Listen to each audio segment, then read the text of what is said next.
नमस्कार, मैं रविश कुमार। उत्तर प्रदेश की राजनीति का तिलिस्म टूट गया है। यूपी को यूपी वाला ही समझ सकता है, इसके क्षेत्रीय नेताओं को कोई नहीं हरा सकता। यूपी की राजनीति ने इस धारणा को मजबूत किया कि राष्ट्रीय राजनीति में गठबंधन की राजनीति ही चलेगी कई दशकों तक। 2014 में प्रधानमंत्री मोदी के नेतृत्व में अमित शाह ने इसे ध्वस्त किया, फिर 3 साल बाद 2017 में दोबारा से ध्वस्त किया है। यूपी को गुजरात पसंद है या यूपी को मोदी और अमित शाह पसंद है, पता नहीं किसी ने यह नारा क्यों नहीं लिखा, लेकिन यूपी ने अपनी तरफ से यही लिखा है। यूपी को समझकर भारतीय राजनीति को समझने वाले कंफ्यूज हो गए हैं। फिलहाल यही लगता है कि यूपी को अमित शाह से बेहतर कोई नहीं जानता और यूपी प्रधानमंत्री मोदी से बेहतर किसी को नहीं पहचानता है। कांग्रेस और मोदी से पहले बीजेपी, बसपा और सपा में फंसी यूपी में अपने लिए रास्ता बनाने का तरीका खोज नहीं पाई। कई साल लग गए उसे भी। मोदी और शाह ने 3 साल के भीतर 2-2 बार इन दलों को किनारे लगा दिया। कांग्रेस गठबंधन करने के बाद भी 28 सीटों से घटकर 6 पर आ गई। बीजेपी की सहयोगी अपना दल 9 सीटें लेकर कांग्रेस से ऊपर पहुंच गई है। 11 सीटों पर लड़कर अपना दल ने 9 सीटों पर जीत हासिल की है। उसका स्ट्राइक रेट कांग्रेस से भी बेहतर है। जाट वोट के नाम पर बीजेपी को डराने वाली राष्ट्रीय लोकदल को अब एक ही सीट छपरौली में मिली है।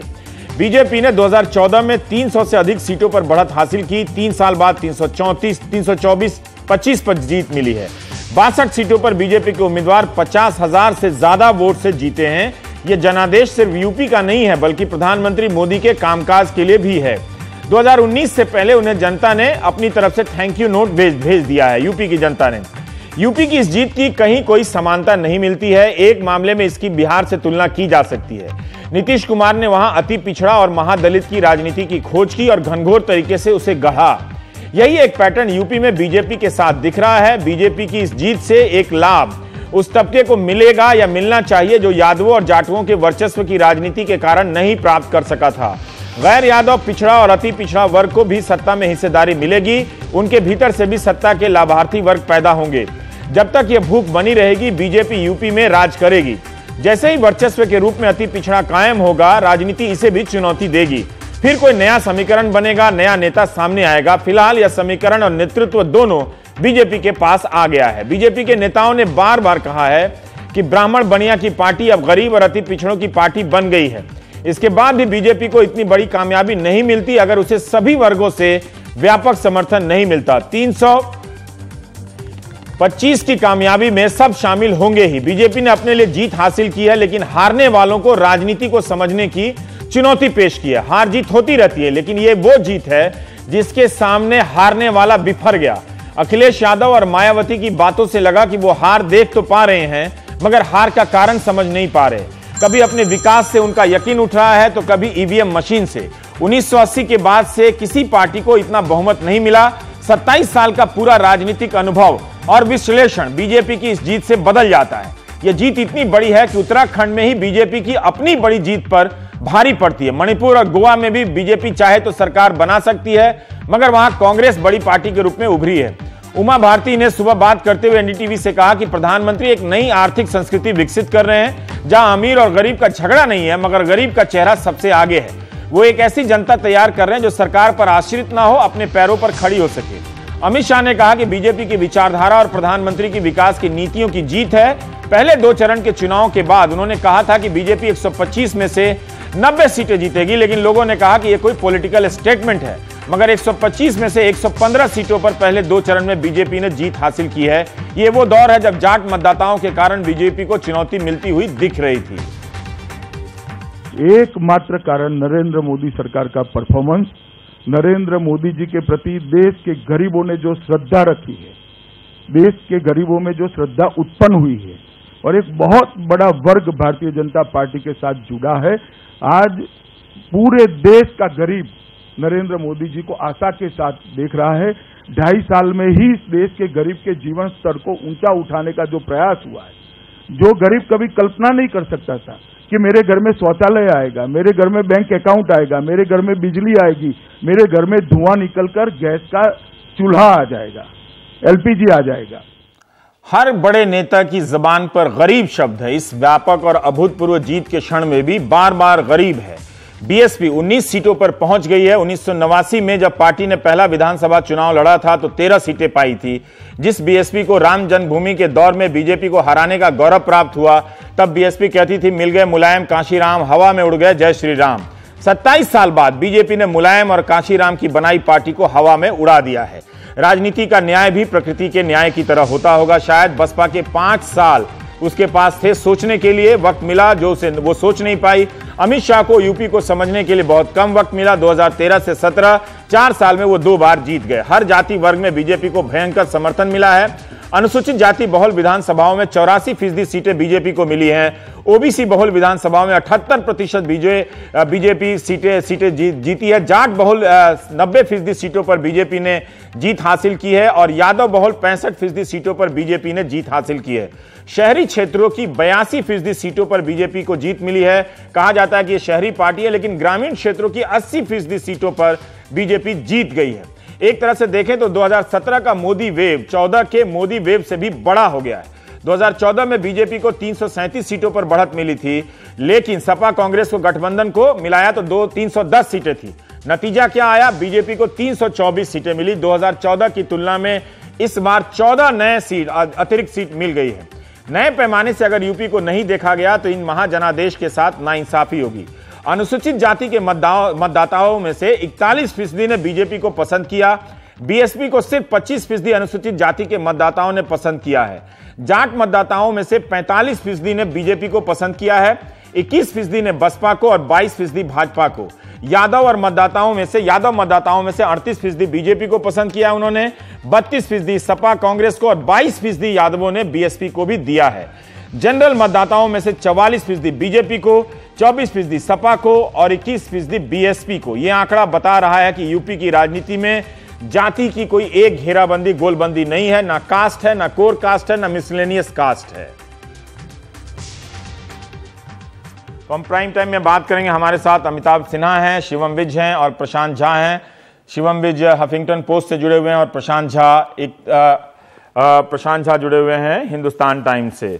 हम बात करेंगे, हम इस सेगमेंट में बात करना चाहते हैं कि एक बीजेपी के विकल्प के तौर पे रणनीति उभरी थी गठबंधन।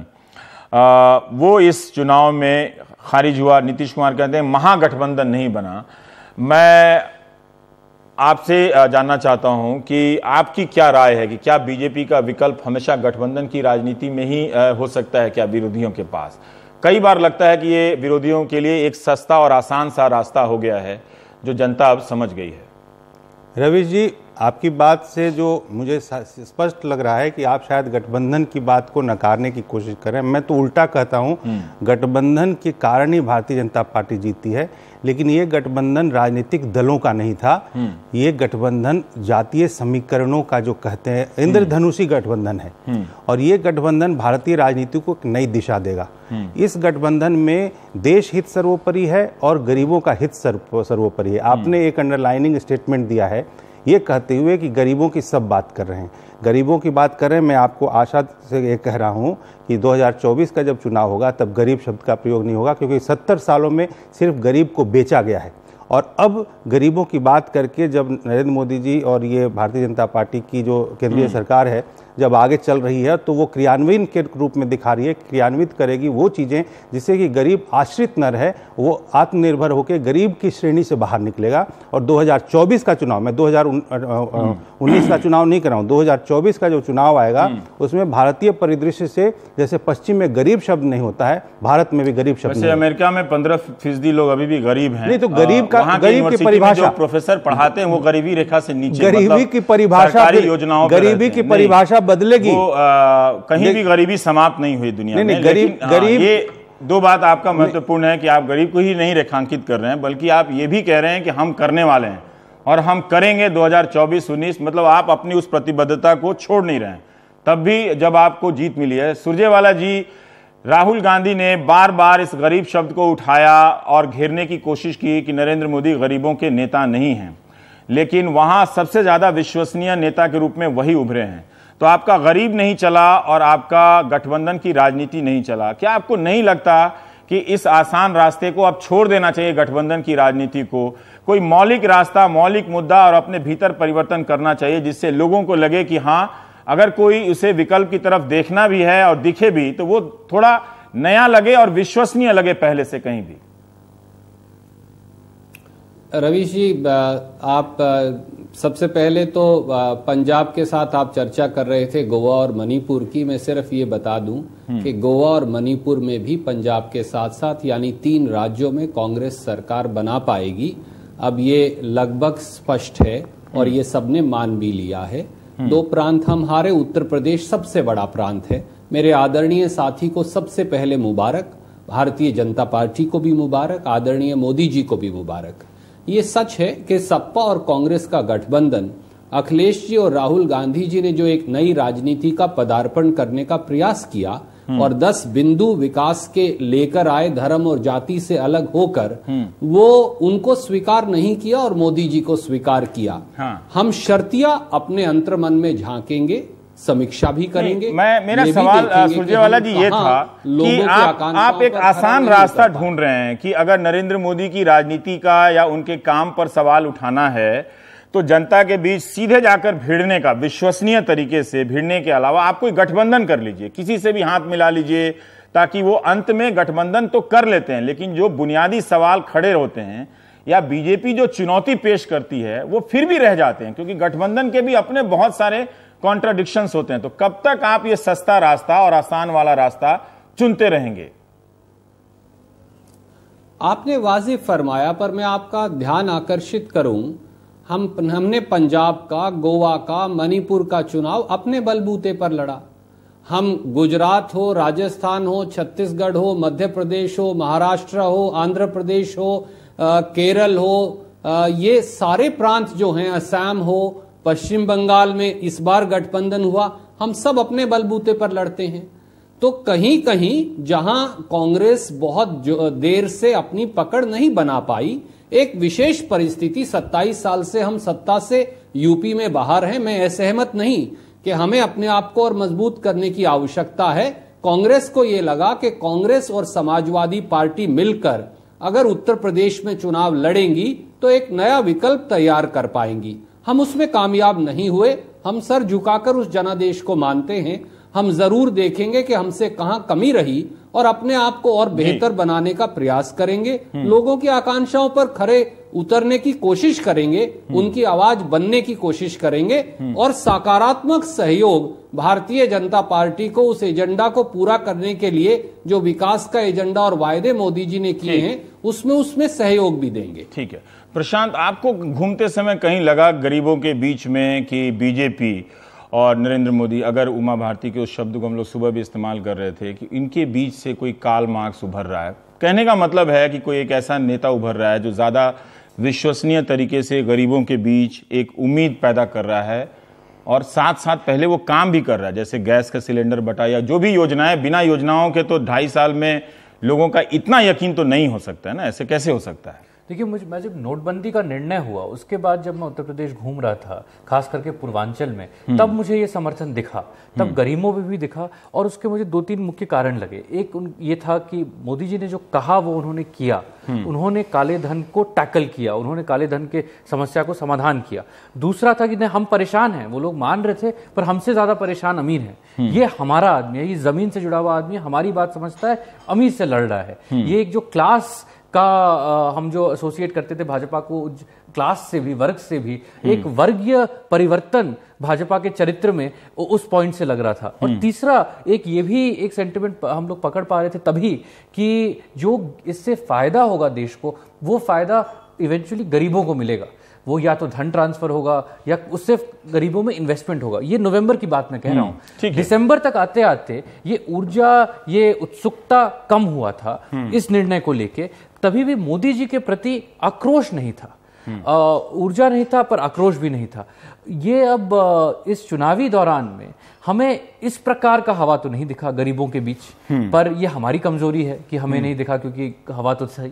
पर ये गरीबों में इन्होंने ये भाजपा का एक सोशल एक्सपेंशन, हम बहुत नॉन यादव ओबीसी की बात करते हैं, सोशल एक्सपेंशन कास्ट के हिसाब से तो हुआ ही है। हमारे डेटा है उसके हिसाब से तो यादव जाटव सबने बीजेपी को दिया है, मतलब सबने अपने अपने नेताओं को छोड़कर एक बीजेपी को दिया है लोकसभा की तुलना में। मैं यही कहूंगा कि सोशल एक्सपेंशन के साथ ये क्लास एक्सपेंशन भी हुआ है। अमिताभ जी, आपने और शिवम ने अच्छा कुर्ता पहन लिया और सफेद वाला, मैं यही पहन के सुबह से बैठा हूँ। इसका मतलब आप मेहनत ज्यादा कर रहे हैं, आपको बधाई है। तो नहीं, अच्छा लग रहा है इसलिए बोल रहे हैं। नहीं, धन्यवाद। अच्छा लग रहा है, ये आपका स्नेह है शायद। मैं अभी इस बात पे जरूर दोबारा बोलना चाहूंगा कि भारतीय राजनीति अब एक नई दिशा ले रही है, और ये जो जाति, धर्म, संप्रदाय, क्षेत्र, इससे ऊपर उठ के देश को एक इकाई के नाते जो देखने की मानसिकता और जो एक स्वीकार्यता बढ़ रही है इस मानसिकता की, ये 2019 के चुनाव का प्रिल्यूड है। और वहाँ पर ये जो विषय बनेंगे वो सिर्फ और सिर्फ नेशनल इश्यूज जो नेशनल इंटरेस्ट में है वही बनेंगे। और इसका आपने भी डेटा दिखाया, और ये अब सर्वविदित है कि इस तरह से जो झूठे वादे करके या किसी तरीके से बरगला के और उसको ये कहते हुए कि हम तो तुम्हारे लिए खड़े हैं, तुम ये हमारे साथ रहो वरना तुम्हारे ऊपर में खतरा है, इस तरह की जो ये भय का माहौल, फियर साइकोसिस क्रिएट करते हुए उनको अपने जेब में रखना, ये अब समय लदा है। और ये एक न्यू पॉलिटिक्स है, न्यू जो जिसको मैं हमेशा अभी पहले भी मैंने कहा, जैसे कि स्यूडो पॉलिटिक्स भी मैं इसको कहूँगा, क्योंकि पहले रियल पॉलिटिकिंग हम लोग पॉलिटिकल साइंस में पढ़ते थे, मतलब होता था कि जाति की बात कर लो या वहाँ के स्थानीय बात कर लो उनके साथ में, और वो रियल पॉलिटिकिंग है। अब रियल पॉलिटिकिंग जो है वो नए विषयों में यदि आप देखें तो वही रियल पॉलिटिकिंग है जो परफॉर्मेंस से रिलेटेड होगा। और जैसा अभी नोटबंदी के बारे में भी कहा, नोटबंदी तो एक क्रांतिकारी कदम थी, और वो इसलिए नहीं दिख रहा था लोगों को क्योंकि वो अंदर में चला गया था भारतीय जनमानस में, और इसीलिए लोगों ने ये भी कहा कि भारतीय जनता पार्टी ने भी इसको मुद्दा नहीं बनाया। मुद्दा बनाने की आवश्यकता नहीं थी, वो तो लोगों के दिल में घुस चुका था। उसके अलावा सिर्फ नोटबंदी नहीं, साथ में जितने भी केंद्रीय सरकार के नरेंद्र मोदी जी के जो कदम थे, उन्होंने जो कहा वो किया को उन्होंने सिद्ध करने की कोशिश की अपने थोड़े समय में, उसका सीधा नतीजा है जो आज डेटा दिखा रहा है कि हर जाति और हर धर्म और संप्रदाय के लोगों ने भी इस भारतीय जनता पार्टी को उत्तर प्रदेश में जो बहुमत दिया। क्या हुआ होगा जमीन पे अगर ये कई बार बीजेपी के काउंटर में उसको रोकने के लिए एक सेकुलर अलायंस की बात की जाती है, पर मुझे लगता है कि वो काम, मुद्दे, अपने अंतर्विरोधों का या नेता का जवाब ना देकर वो सिर्फ एक समीकरण बनाने की कोशिश करते हैं जो पूरी तरह से बिखर गया है। मतलब आप किसी भी सेगमेंट में देख लें, अगर वो देखें तो अगर अनुसूचित जाति के वोट को देखें तो पता चलता है, हालांकि मायावती ने 1% ज़्यादा वोट गेन किया है, सपा ने भी 1% ज़्यादा वोट गेन किया, लेकिन इसके बाद भी वो पूरा बिखर गया है बीजेपी का जो समर्थन है। तो घिस गया ये सेकुलर राजनीति का मुहावरा। नहीं, देखिए Ravi ji, success has many fathers. जीत के कई बाप होते हैं, पर ये तो लगातार जीत रहे हैं ना। हाँ, नहीं, जीत के कई बाप होते हैं। और अगर आप देखें बीजेपी का जो परफॉर्मेंस है यूपी में आज, वो 2014 की तरह है, बिल्कुल करीबन वही सेम है। नंबर्स भी, स्प्रेड भी, और जो आप कह रहे हैं सब जातियों से वोट मिला है वो भी। मेरा सिंपल सा सवाल है कि कल्याण सिंह जब भाजपा से में नहीं थे तो भाजपा का पतन हो रहा था। आज अगर कल्याण सिंह, मान लीजिए आप हटा दीजिए भाजपा से, बताइए सीटों में इम्पैक्ट होगा, नहीं होगा।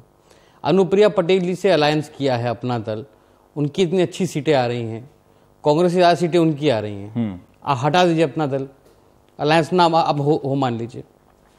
भारत समाज पार्टी से अलायंस किया है, हटा दीजिए। आप केशव प्रसाद मौर्य जी की जगह किसी ब्राह्मण बनिए को बना दीजिए भाजपा का यूपी का अध्यक्ष।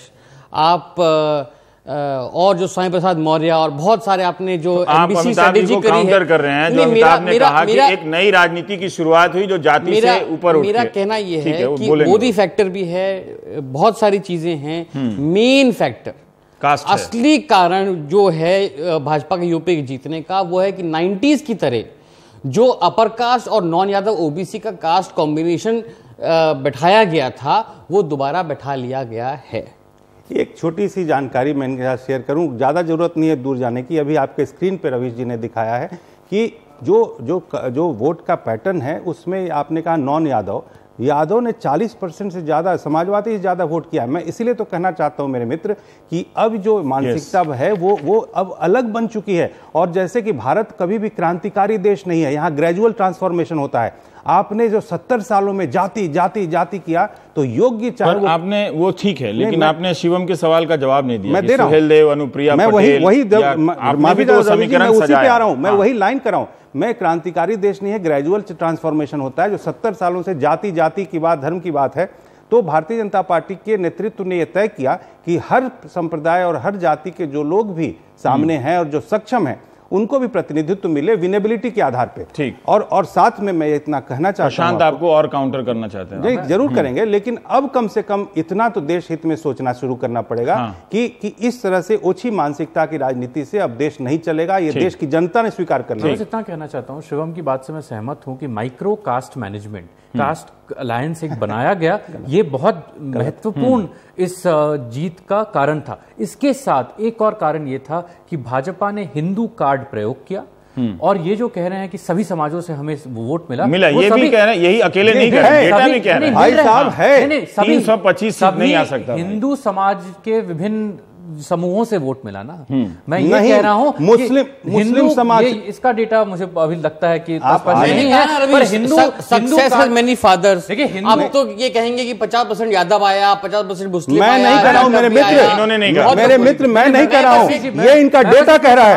अभी स्वीकार करिए। मैं कह रहा हूं कि और जो सेक्युलर पार्टीज हैं उन्होंने मुस्लिम कार्ड खेला, टिकट दिया, गठबंधन किया कि मुस्लिम वोट कंसोलिडेट कर जाए। भाजपा ने हिंदू कार्ड खेला, उनका मुस्लिम कार्ड सफल नहीं हुआ, इनका हिंदू कार्ड सफल हुआ। इस रूप में भी ये चुनाव को समझना चाहिए। और रवि जो आप सवाल पूछ रहे थे सेक्युलर पार्टी वाला, से बाकी पार्टियां 20-30% का खेल खेलती हैं। जाटव प्लस थोड़ा ये थोड़ा वो, यादव मुस्लिम 10-20%, भाजपा 50-60% का खेल खेल रही है। सिंपल बात है। बसपा ने और रणदीप जी यहाँ जो बात हो रही थी, क्या आपको लगता है कि बीजेपी की जो वो भी आप लोग हराने की रणनीति बनाते हैं या उसे चुनौती देने के लिए, तो आपका प्लेटफॉर्म बनता है सेक्युलरिज्म, है ना? और आपके जितने भी विरोधी नेता आ रहे थे बीजेपी के, वो यही कह रहे थे कि वो सांप्रदायिक राजनीति कर रही है। तो मेरा सवाल यह है कि आप में क्या कमी है? क्या आपके पास तर्क नहीं है, भाषण नहीं है इनके राष्ट्रवाद के मुद्दे पर जवाब देने के लिए?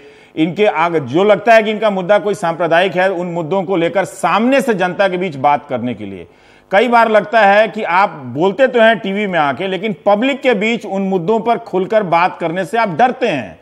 कहीं एनकाउंटर होता है तो एक्टिविस्ट लोग सवाल करते हैं, आप लोग सवाल नहीं करते हैं। जी रवीश जी, कामयाबी से बड़ी कोई कामयाबी नहीं, पर 3-4 पहलू हैं। ठीक है, भारतीय जनता पार्टी ने अप्रत्याशित जीत हासिल की है, कोई उनसे छीन नहीं सकता। इस बात को मानना पड़ेगा सभी को। पर एक बात यह भी है कि नॉन सब्सिडाइज्ड गैस सिलेंडर 737 रुपए का हो गया। एक बात यह भी है कि 1 अप्रैल से राशन की दुकान पर मिलने वाली चीनी की 4500 करोड़ सब्सिडी खत्म हो गई।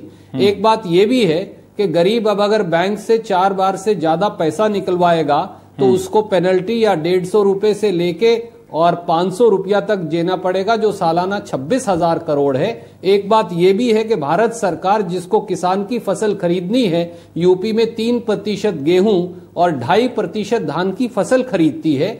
ये सारे मुद्दे भी हैं। मोदी जी ने एक नया वायदा किया है किसान के कर्जे माफी का, नए रोजगार देने का, फसल को 50% मुनाफा देने का। उम्मीद है मेरा एक सवाल है, आपने जो गिनाया यही बात आप जो गरीब विरोधी कार्य किए हैं उसे दुरुस्त यही बात आप जनता के बीच क्यों नहीं पहुंचा सके? गैस का सिलेंडर जब मतदान कर रही थी जनता, तब भी गैस के सिलेंडर काफी बढ़े थे।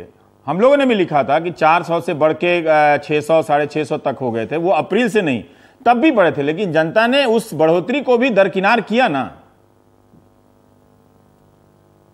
अब मैं आपकी बात से असहमत नहीं। मैंने जैसा कहा, अप्रत्याशित जीत भारतीय जनता पार्टी ने हासिल की है और कोई उनसे इस श्रेय को ना मैं ना कोई और आज छीन नहीं सकता। मेरे आदरणीय मित्र भाजपा से यहां बैठे हैं। पर यह भी सच है कि गरीब की बात करने वाले लोग सबसे ज्यादा प्रहार गरीब और किसान पर कर रहे हैं। पर समर्थन तो उनको वहीं से मिला, भी मुंह नहीं मोड़ सकते। पर हम कैसे समझें कि आपके हिसाब से अगर ये गरीबों पे प्रहार कर रहे हैं तो इतना व्यापक समर्थन गरीबों से कैसे कोई गरीब दे देगा? मतलब क्या है? या आप कुछ और कहना चाहते हैं जो नहीं कह रहे हैं, या मायावती ने कह दिया आप नहीं कहना चाहते हैं जिसका चुनाव आयोग ने खंडन किया है? आप प्लीज। मैं अपने कांग्रेस मायावती जी ने मायावती जी की जो अपनी राय थी वो उन्होंने रखी। मेरा ये मानना है कि अगर विपक्ष का कोई नेता अपनी बात रखता है तो उसे गंभीरता से लेना चाहिए, तभी प्रजातंत्र की विश्वसनीयता कायम होगी। हमने बड़े खुले मन से आप लोगों का इस बात के लिए स्वागत किया है कि जनता ने आपको जनमत दिया है। सवाल ये है कि बहुत सारे कारण हैं जिसकी वजह से, जैसा आपने कहा, हम अपनी बात जनता तक नहीं पहुंचा गरीब वाले पॉइंट पर आइए, तो नए सिरे से इसको देखना पड़ेगा। मैं इस बात से सहमत हूं। मैं अपने कांग्रेस के मित्र की बात को आगे बढ़ाते हुए, मायावती जी ने ईवीएम मशीन और इलेक्शन कमीशन पे जो आपत्ति की है उसका वो सम्मान कर रहे हैं, मैं उनकी इस भावना का सम्मान कर रहा हूं। चलिए, वो पंजाब में भी चेक करा लें वो ये तो अब अजीब बात है कि प्रजातंत्र के लिए उन्होंने सम्मान किया ऐसी बेतुकी बात का। लेकिन आगे मैं ये कहना चाहता हूं कि गरीब यदि देने की स्थिति में आए और वो देश की अर्थव्यवस्था के साथ जुड़ के, जो पॉलिटिक्स डिपेंडेंट अपॉन डोल्स की सिर्फ वो अनुग्रह पे, दान पे आधारित, अमिताभ जी की वो एक मिनट ठीक है, जो देखिए अनुग्रह और दान के ऊपर में आधारित गरीबों को बना के रखना, उनको एकदम निर्भर बना के रखना, और इस तरह से जो मानसिकता रही है लगातार कि गरीब जब गरीब ही रहेगा तभी वो हमारे ऊपर वोट करेगा, इस मानसिकता को बदलने की कोशिश हो रही है। देखिए, और महंगा, एक मिनट देखिए, महंगा यदि सिलेंडर हो रहा है तो कोई किसी के जेब में नहीं जा रहा है, वो सब्सिडी कम करके और उस सब्सिडी का सही यूटिलाइजेशन, सही डिसबर्समेंट इन अदर सेक्टर, ये बड़ी बात है और कि यही नहीं, अमिताभ ही नहीं, मतलब बड़े जो बीजेपी के मंत्री से लेकर हर कोई, एक लाइन तो है कि हम आपको सब्सिडी आधारित नहीं बनाना चाहते हैं, और उमा भारती ने भी कहा। और देखिए सक्षमता, देखिए गरीब को गरीब नहीं रखना है, उसको सक्षम बनाना है, और ये मानसिकता से जब तक हमें नहीं मालूम कि गरीब कितना सक्षम हुआ, लेकिन एक राजनीतिक तौर पे ये साहस रवि जी, और ये दिखा रहा है कि बावजूद इसके कि इन लोगों ने कोशिश किया इस मामले को बेचने के लिए, लेकिन वे गरीब ने महंगाई को इशू नहीं दिया, वो शायद सक्षम हुआ। जी, मैं रणदीप जी के बात पे कुछ कहना चाहूंगा कि जो एक बीमारी से भारत के वामपंथी ग्रसित हैं, उससे कांग्रेस भी ग्रसित हो रहा है। वो बीमारी है कि जो मार्क्स ने कहा था, फॉल्स कॉन्शियसनेस। अरे भाई, गरीब क्रांति क्यों नहीं कर रहा? गरीब अपनी इंटरेस्ट को, अपनी हित को समझता नहीं है। गरीब के हित को तो बस हम समझते हैं, ये वामपंथियों में है, कांग्रेस में भी है। गरीब अपने हित को समझ नहीं रहा, वो गलती कर रहा है, वो भाजपा को दे रहा है, क्योंकि वो तो एंटी पुअर पार्टी है, हम ही प्रो पुअर पार्टी है, हम ही गरीब के हित समझते हैं, दिल्ली में बैठ के और अमेरिका में और लंदन में छुट्टी बना के। अरे भाई, अगर गरीब कुछ निर्णय कर रहा है, आप उनकी बात तो समझिए, क्यों कर रहा है, वो पॉलिटिकल डिसीजन के पीछे क्या इंपल्स है, वो कांग्रेस जब तक नहीं समझेगा, वो जब तक भारत के गरीब वोटर का इंटेलिजेंस को रिस्पेक्ट नहीं करेगा, तब तक उनका रिवाइवल नहीं होने वाला। आसान नहीं है कि खुद को कार्ल मार्क्स भी क्लेम कर लेना और खुद को ये भी कहना कि हम गरीबों के नेता हैं, फिर ये भी कहना कि हम सब्सिडी आधारित, अनुग्रह आधारित आपको नहीं बनाना चाहते हैं। इसमें एक दिलचस्प बात, मजाक नहीं है इस बात को। इसमें दिलचस्प बात यह है कि यूपी चुनाव तक मोदी सरकार कुछ भी ऐसा काम नहीं करना चाह रही थी कांग्रेस के तरीके का पैसा बांटने का, पर यूपी चुनाव पहली बार मोदी सरकार ने फार्म लोन, किसानों को कर्जा माफी का प्रॉमिस किया है और फ्री लैपटॉप देने का प्रॉमिस किया है। फ्री लैपटॉप देंगे, साथ में 1 GB डेटा भी देंगे। तो ये बात सही नहीं है जो कह रहे हैं कि गरीबों को सब्सिडी नहीं देंगे, लैपटॉप 2014 से अब तक ये अपनी बात में कायम थे। अब इस चुनाव में पहली बार इन्होंने बदला है, जिसको मैं देखना चाहूंगा कि आगे कैसे चलती है। देखिए, किसी को इनेबल करना, उसको सक्षम बनाना और उसको भीख देना, दोनों में बहुत बड़ा फर्क है। तो गरीबों को अभी सब्सिडी है, वो भीख है, और लैपटॉप दे रहे हैं, वो बिल्कुल सब्सिडी देके उसको कॉन्ट्रडिक्शन है। मैं बता रहा हूं, लैपटॉप देना या किसी का वन टाइम का लोन वेवर करना इज नॉट सब्सिडी। और सब्सिडी मतलब कि लगातार उसको आधारित रखना, वो अक्षम बना के रखना, वो उसको जीने के लिए जितने एक जीवन यापन के मूल आमदनी का जो स्रोत और आधार होना चाहिए, उतने पर उसको लायक नहीं बनाना, ये उसके लिए एक बहुत घातक मानसिकता है। जबकि मान लिया कि लैपटॉप देके उसको हम दुनिया से जोड़ने की कोशिश कर रहे हैं और साथ में उसको हम एक वन टाइम लोन वेवर की बात करते हैं, तो ये अपने आप में बहुत टाइम लगा है, लेकिन लोन वेवर की बात करने में ये बात तो सही है कि यूपी चुनाव आते आते उसने पहले आप लोगों ने नहीं किया था। नहीं, सब्सिडी आप पहले, रवीश जी बहुत समझदार व्यक्ति हैं, आप देखिए सब्सिडी को आप इस तरह के कोई एक ऐसे प्रोत्साहन की बात के ऊपर में मत जोड़िए। इसलिए दोनों अलग चीजें हैं और ये दोनों अलग चीजें। प्रोत्साहन के विषय में रवि जी, ये सब बात हो सकती हैं। बहुत बेहतरीन आज चुनाव जीता है भाजपा ने। बधाई। छक्के मारे हैं, ऐसे गेंद स्टेडियम के बाहर चली गई है। 14 जितना आज जीते हैं, आप कह रहे हो उससे ज्यादा जीते हैं। बहुत ही मतलब कोई भी राजनीति का स्टूडेंट, हालांकि इस जीत को मैं लहर नहीं कहना चाहता कि लहर में बहुत सारा चीज होता है, अनिश्चित बातें होती हैं, ये भरोसे की जीत है, नहीं तो दोबारा से नहीं हो सकता। वो हम बहस कर सकते हैं, लेकिन सबसे बड़ा सवाल ये है कि एक इस चुनाव में बुरी बात भी हुई है, भाजपा को एक नुकसान हुआ है आज यूपी में। वो नुकसान ये हुआ है कि कांग्रेस सिर्फ 7 सीटों में आ गई है, पहली बार सिंगल डिजिट में आ गई है। अगर कांग्रेस साफ हो जाएगी तो बीजेपी के लिए बुरा है, क्योंकि जब तक कांग्रेस जैसी पार्टी सामने नहीं रहेगी तब तक बीजेपी नहीं जीतेगी, क्योंकि कांग्रेस इतनी खराब हाल में है, इतना वोटर से दूर पहुंच चुकी है। जैसे कि सुरजेवाला जी को गरीबों में खामी दिख रही है कि थोड़ा बहुत कांग्रेस को होना पड़ेगा भाजपा को चमकने के लिए।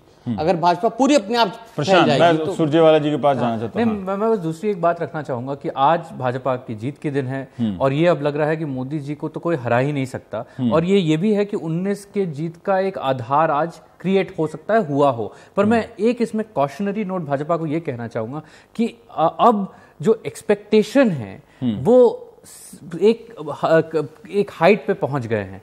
अब कोई बहाना नहीं, 2014 में भी हाइट पे ये कहा गया था, लेकिन दोबारा से पहुंच गए। बहाना कुछ था। बहाना ये था भाई राज्यसभा में राज्य में हमारा सरकार नहीं है, राज्यसभा में हमारा सरकार नहीं। अब जब 19 के चुनाव में ये जाएंगे तब दिल्ली का एंटी इनकम्बेंसी, उत्तर प्रदेश का एंटी इनकम्बेंसी, बड़े बड़े पश्चिम भारत में जो राज्य हैं, महाराष्ट्र से लेके और जगह, वहां का एंटी इनकम्बेंसी सब भाजपा को फेस करना पड़ेगा। ठीक मैनेज किया है। मैं बस सुरजेवाला जी, हमारे पास समय कम है। राहुल गांधी है, मोदी जीतते रहेंगे। क्या आप इस बात से सहमत हैं कि जब तक राहुल गांधी है मोदी जीतते रहेंगे? शिवम विज का कहना है।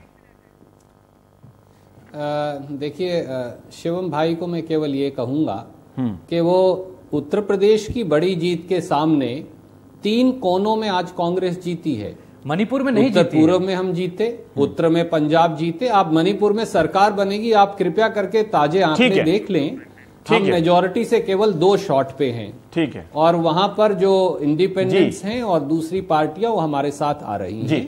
तो 3 तरफ देश में हम जीते हैं और 2 राज्य हमने भाजपा से छीने हैं और वो तीनों राहुल गांधी जी के नेतृत्व में हुआ है। वो जीते हैं उत्तर प्रदेश में, हम नहीं समय कम है अब हमारे पास, हम नए सिरे से समीक्षा करेंगे।